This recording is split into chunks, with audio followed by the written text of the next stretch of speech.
Hi again. This time we're going to take a look at some strategies for introductions and conclusions. It's important to realize that the introduction of your paper should come really toward the end of the process of writing. You should have already developed and redeveloped your thesis, written at least the first draft of your body paragraphs, and then go back and work on the introduction. In other words, it's important to know what you're introducing before you try to introduce it. So, an effective introduction establishes your credibility, it creates a clear map for your readers, and it also arouses the reader's interest. And I know a lot of you were probably told by your high school teachers, in your introduction, capture your reader's attention. Well, how do you do that? Well, there are some strategies that do that. So we call that an opening hook. So we'll look at some ways to do that. And then after that opening hook, you want to create a kind of transition toward the thesis. Remember, the most important job of your introductory paragraph is to deliver that thesis in the last one or two sentences of the paragraph. Now, there are some tried and true techniques for creating some interest in your paper and hooking the reader in. The intriguing example or statistic, thought-provoking question, a compelling or significant quote, vivid, brief narrative, puzzling contradiction, faulty assumption. So I'll give you an example of each one of these, often taken from previous editions of They Say, I Say. So they all employ that kind of responding to someone else's idea. So here's an example from an essay called King's Dream Remains an Elusive Goal.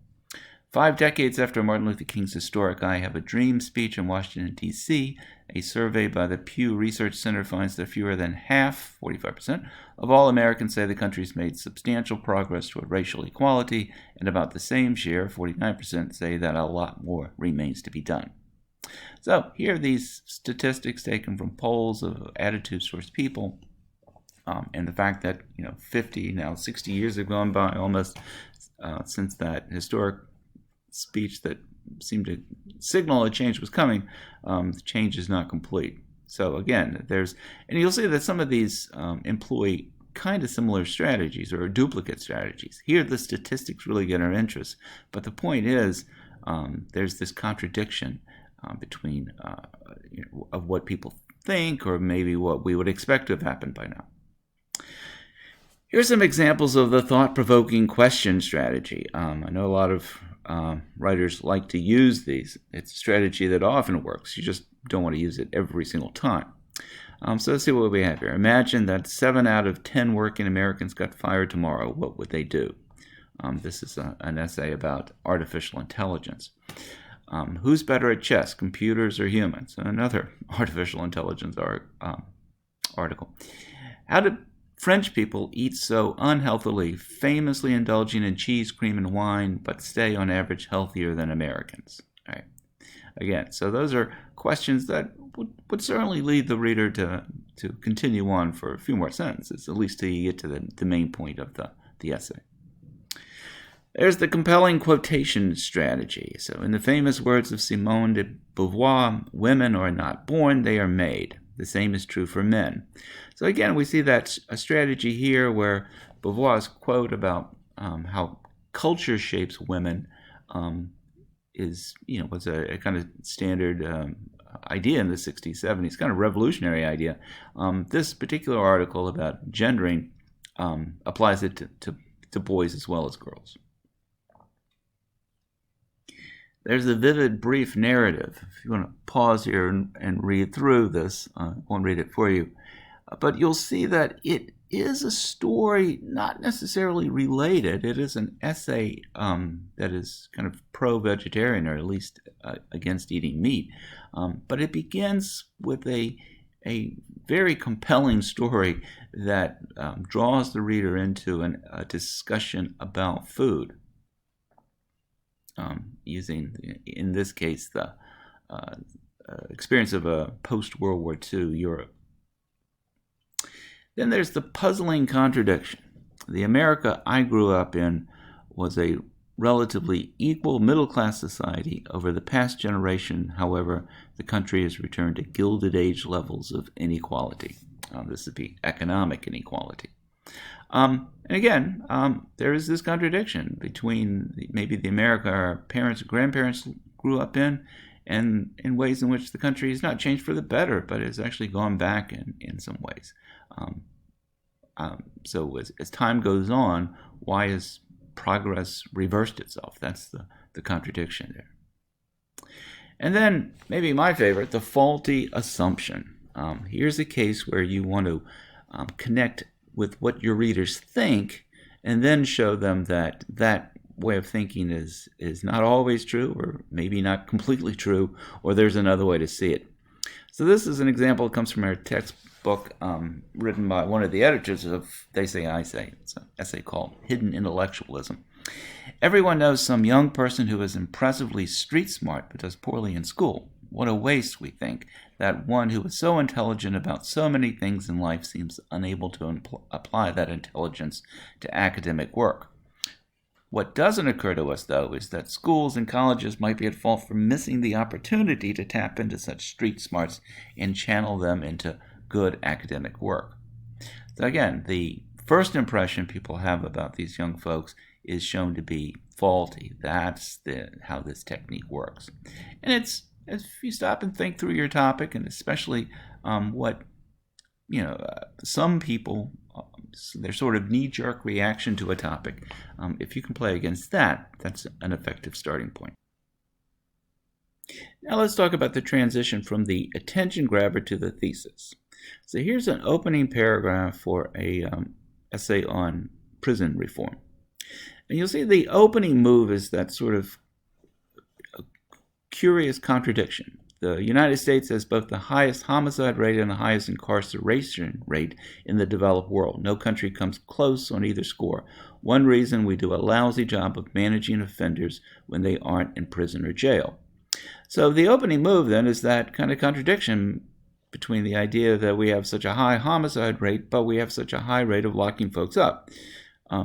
Well, what's the answer to that? And this author identifies what we do with people with offenders when they are between jail sentences, basically. So if you look at the second highlighted part, this is the thesis. And the thesis suggests that there's no way to escape this current crime cycle without fixing the three-part mechanism that supervises offenders when they're not behind bars. It's probation, parole, and for those, or bail or release. All right, so that's the main focus of the paper is going to be a discussion of reforming probation, parole, and bail. The transition in between is the part I want to talk about here, though, is that this is the part in the middle. This is a solvable problem. We already know how to do a better job than we're currently doing, but to solve the public policy problem takes more than technical knowledge. It takes political will, which tends to be in short supply when a given issue cruises along between the public's radar, as the crime issue now does, and skilled and energetic public management, which is always scarce. So here's the curious problem. In the second part, the thesis is outlining the reform. The transition is, what is it that makes it a difficult problem to get to? And here is a case where both skilled, energetic the lack of skilled or energetic public management, and of course public policy or support for the public policy among the general population are identified as those issues. Strategies to avoid in that introduction. These are things that your English teachers have seen dozens and dozens, hundreds of times probably, and just think of something else. One is that kind of placeholder beginning. Many influential novels have been written over time in America. Well, yeah, that's true. That's not going to get anyone's attention. The Webster Dictionary definition, I would certainly be happy to never see this one again, because it's typically something like this. Influential is defined as having or exercising influence, and one that is of considerable importance. When I see this, my comment is usually, do you really need to define influential? Most of the time when we see a definition, it isn't pointing out something the reader doesn't know. And then there's that dawn of man broad generalization. From past generations to our current society, writers have written influential works that have influenced generations. It may be a bit over the top, almost satire there, but I think you see my point. Now, a strong conclusion does a couple of things. Gives the reader a final point to ponder, allows you to emphasize your purpose. That's an important thing to keep in mind. But also, you want to be sure that this is something that strengthens the impact of your message.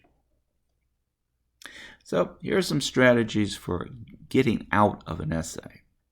Now, this links back to what we talked about earlier with the essay Hidden Intellectualism. That was the one about how some folks have street smarts, but they struggle in school. This is the conclusion, or at least the beginning conclusion. You can pause and read through the whole thing. It's on page 254 of I Say, They Say, if you want to look at it and study it in more detail. I think it's a great example, though, of what a conclusion should try to do on a couple of fronts.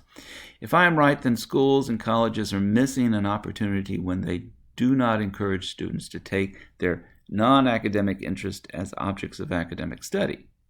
It is self-defeating to decline to introduce any text or subject that figures to engage students who will otherwise tune out academic work entirely. If a student cannot get interested in Mills on Liberty, but will read Sports Illustrated or Vogue or the hip-hop magazine Source with absorption, this is a strong argument for assigning the magazines over the classic.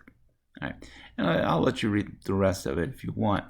So let's take a look at a little more detail exactly how the introduction is connected to the thesis.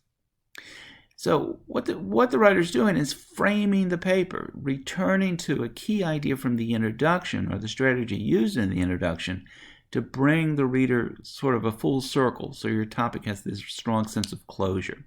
This is from the opening paragraph. Schools and colleges might be at fault for missing the opportunity. Well, that same language is repeated in the conclusion. If I am right, then schools and colleges are missing an opportunity when. So one of the simplest but most effective things you can do is to find a key idea or even phrase from the introduction and repeat it in the conclusion.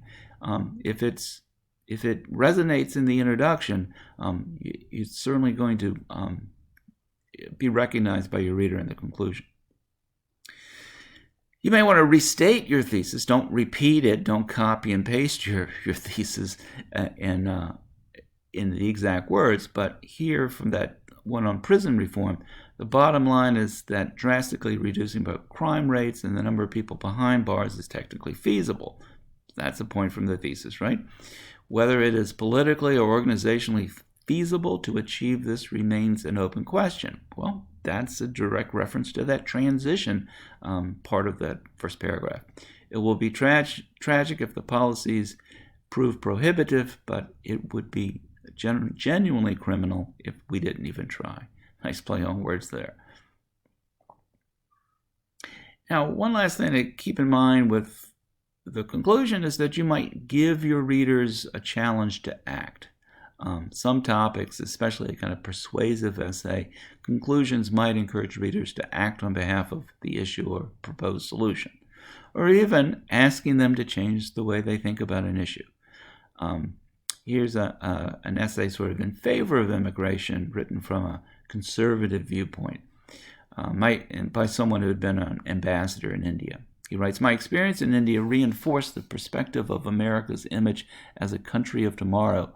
We should be heartened, not distressed by the Tea Party and Occupy Wall Street movements. These activists remind us our country is worth fighting for. During this election year, we have the renewed opportunity to channel our feelings about country, love, fear, anger, and hope into action to transform problems into solutions and move closer toward a more perfect union." That's a kind of stirring language that often works best in the conclusion. Strategies to avoid for conclusions. Well, simply beginning with in conclusion or in summary doesn't indicate that you're writing a conclusion. You don't want to state your thesis for the first time. This is a disaster. Nor do you simply want to copy and paste that original thesis.